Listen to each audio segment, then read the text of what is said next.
We'll talk about everything that affects you and me, the challenges, the impact, the potential solutions. We have 4 power-packed sessions lined up for you.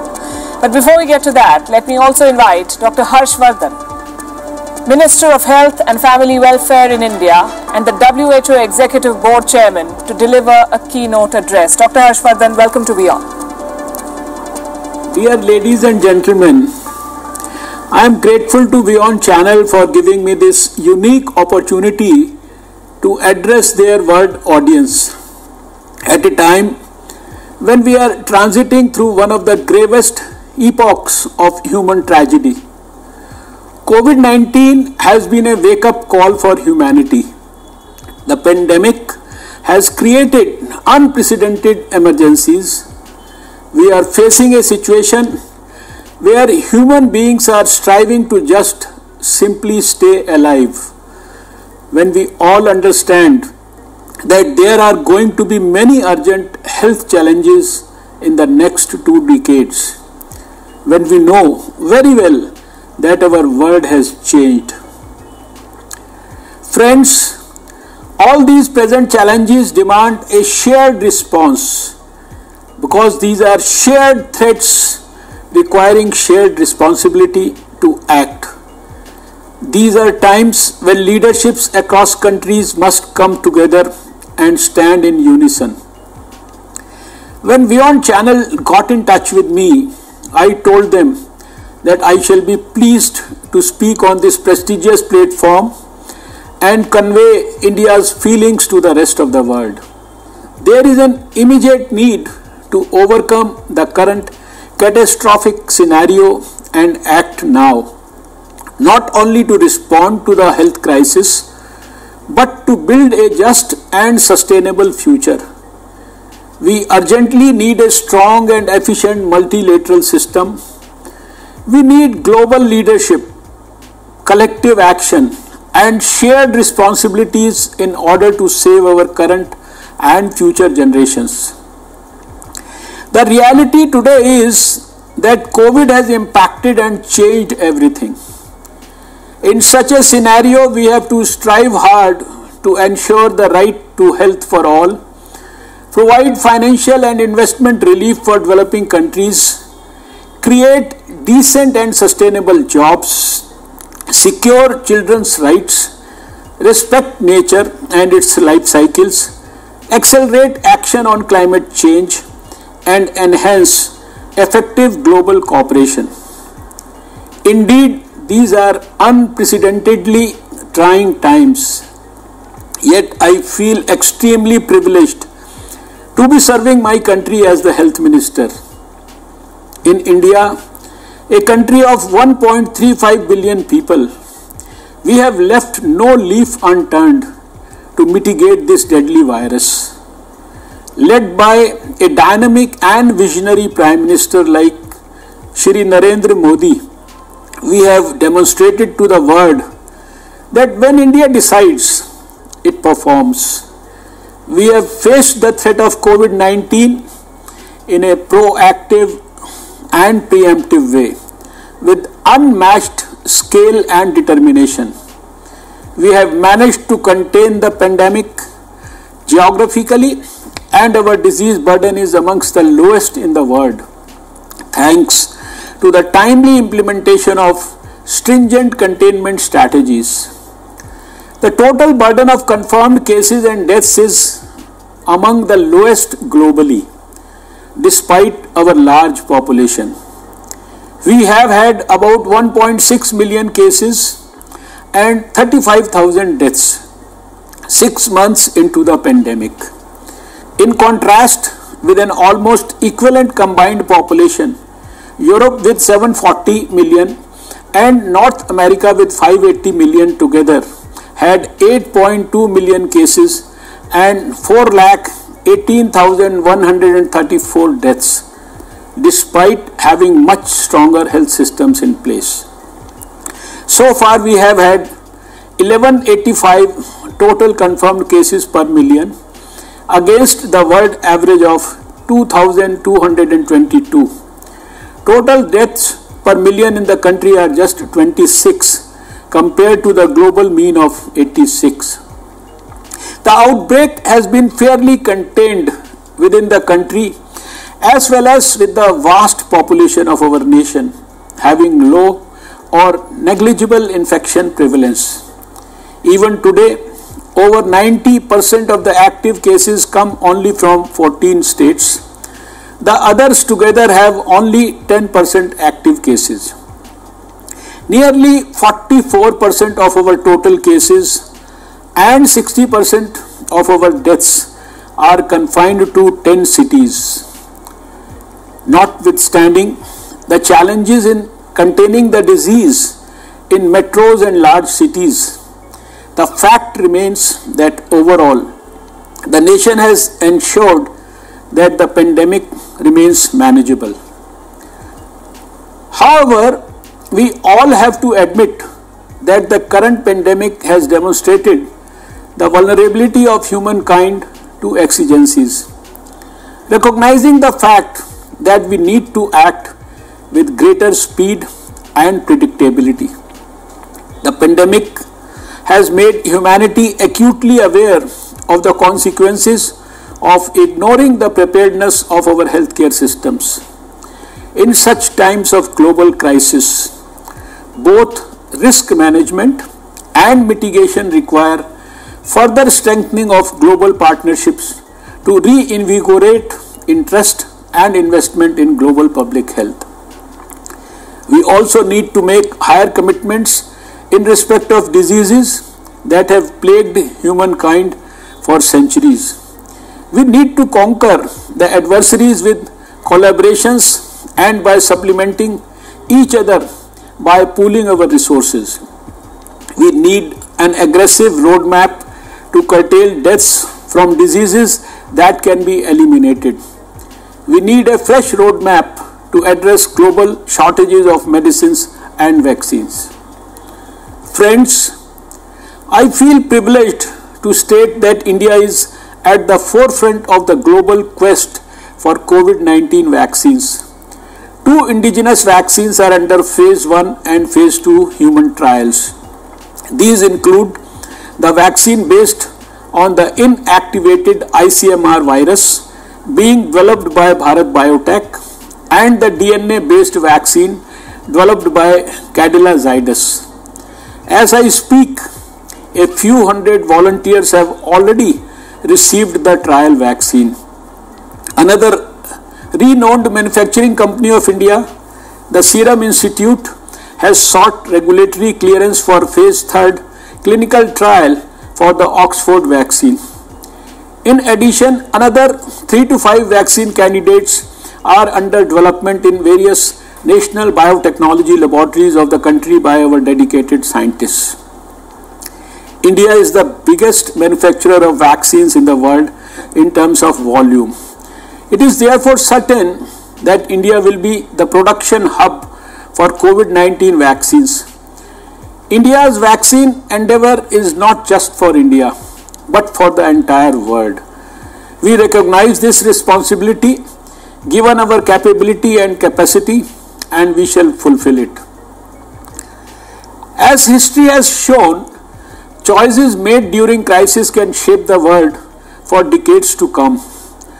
What will remain critical is the need for collective action to build economies that deliver inclusive economic growth, prosperity, and safety for all.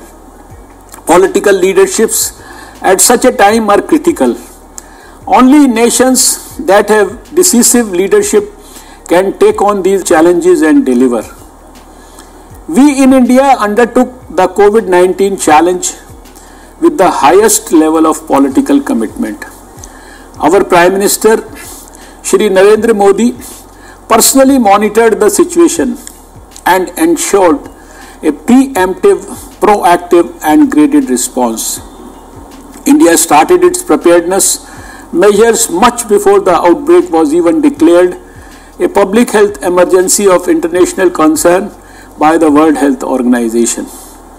A series of actions were initiated in a graded way that included issue of travel advisories, point of entry surveillance, community-based surveillance for COVID-19, enhancement of laboratory and hospital surge capacities, issuance and wide dissemination of technical guidelines on managing different aspects of disease outbreak and communicating risk to the public at large.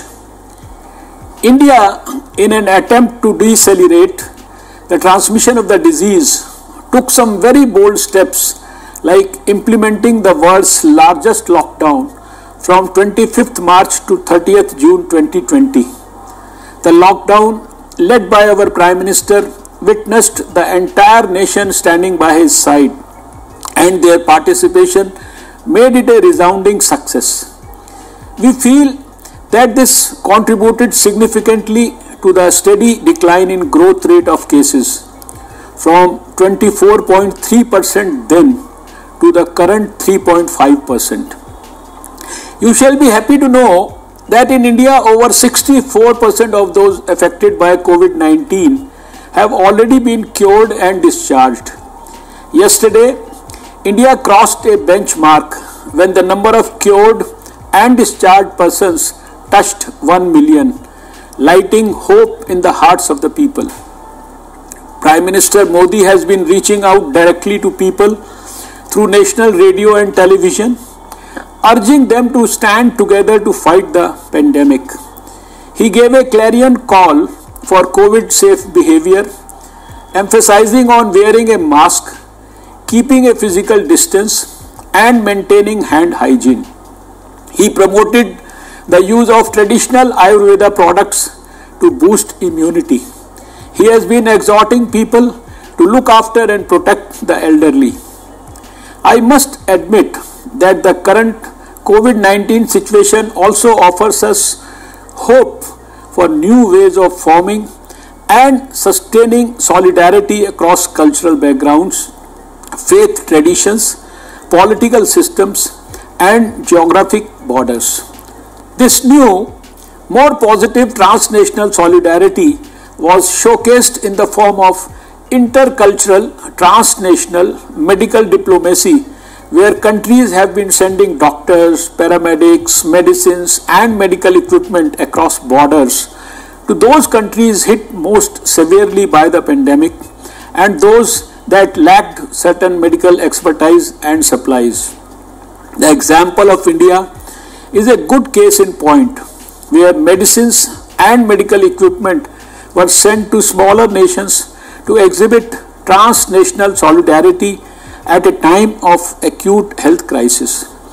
This form of transnational engagement highlights the deeply intersected nature of our globalized world and the extent to which it is not only intimately hyperconnected but more critically, irreversibly interdependent.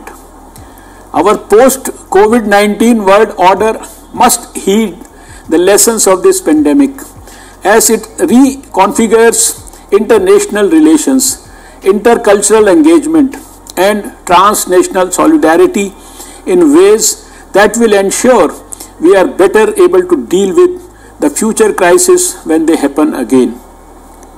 Friends, I am delighted to inform you that our nation has succeeded in accelerating the development of key technologies to fight the COVID-19 battle.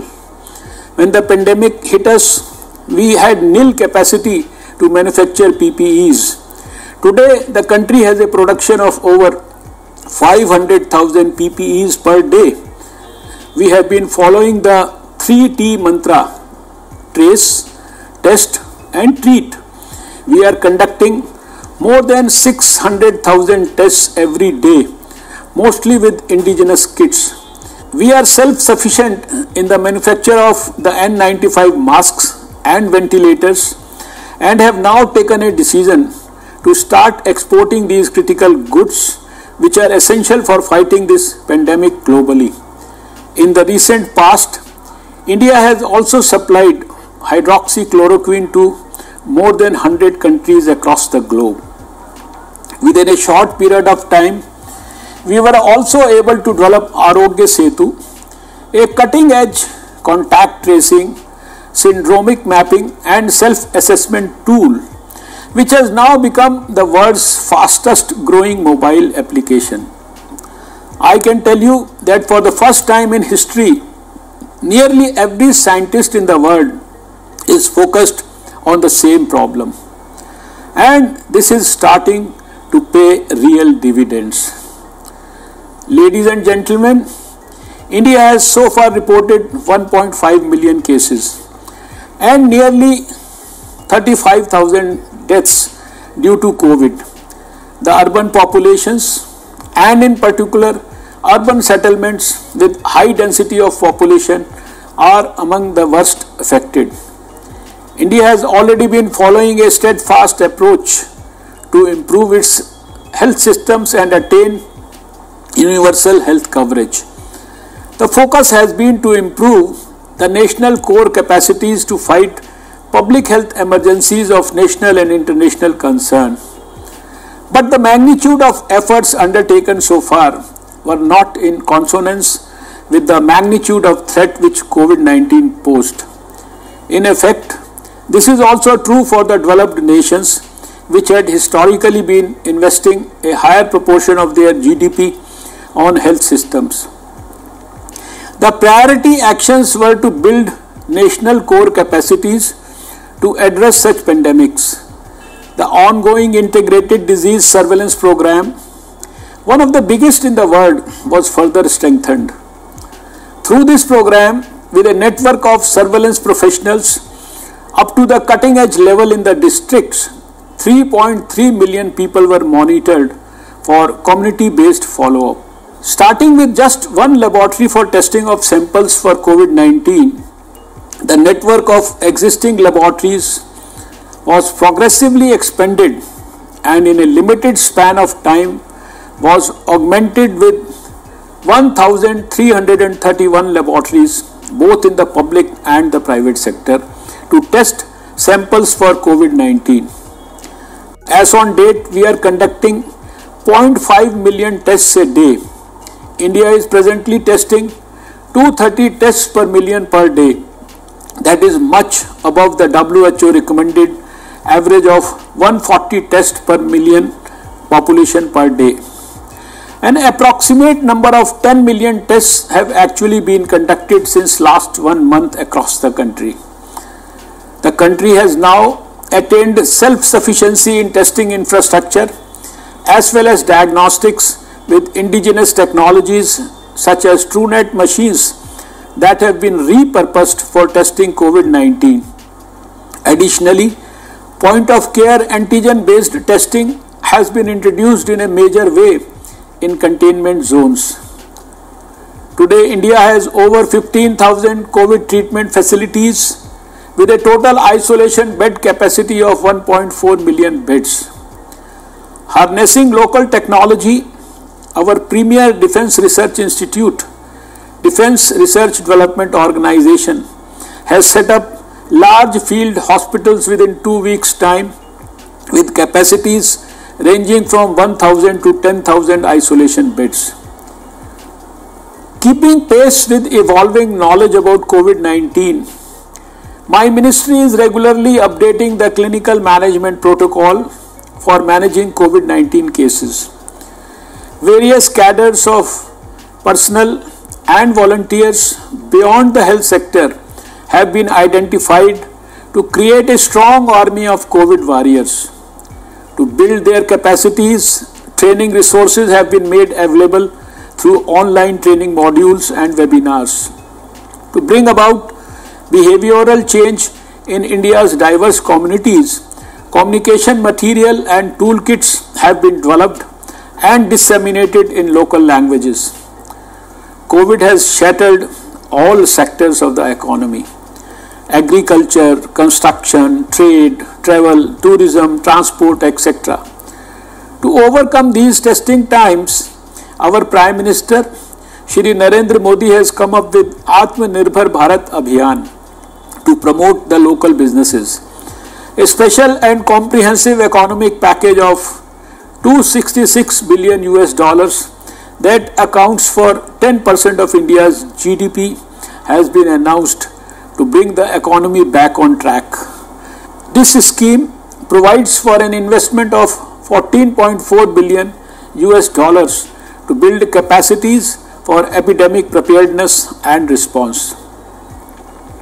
Ladies and gentlemen, the pandemic crisis has accelerated the pace of digital transformation with further expansion in e-commerce and increases in the pace of adoption of telemedicine, video conferencing, online teaching and fintech. Dear friends, the world post-COVID needs to be reshaped so that it is more inclusive, resilient and sustainable. Too many countries have suffered the external shocks of COVID-19 without enough social protection, robust public health systems, a plan to reach net zero carbon emissions by 2050, or a sustainable real economy with quality jobs. COVID-19 has exposed many underlying structural and institutional inequalities. Social movements are pushing for action on putting people first. Governments, businesses and the philanthropic sector must lead in creating a fairer world. This is the core of the challenge. Deep structural reforms predicated on putting people and the planet at center stage and supported by social movements are the necessary building blocks for transformation. We must remember that policy without people has no power. Therefore, philanthropic resources should support communities, workers and social movements more than ever to drive demand for reforms and ensure their implementation. Prioritizing people and the planet and supporting communities, workers and social movements can ensure we do just this. Global collaboration is paramount. We still have a choice today to dream together, to stand together, to fight this together, and if we overlook the urgency of now, there will be a renewed awakening tomorrow. Friends, let me not finish today without paying my heartfelt tributes to the hundreds of thousands who have succumbed to the ongoing pandemic. It gives me immense pain that we could not save these human lives.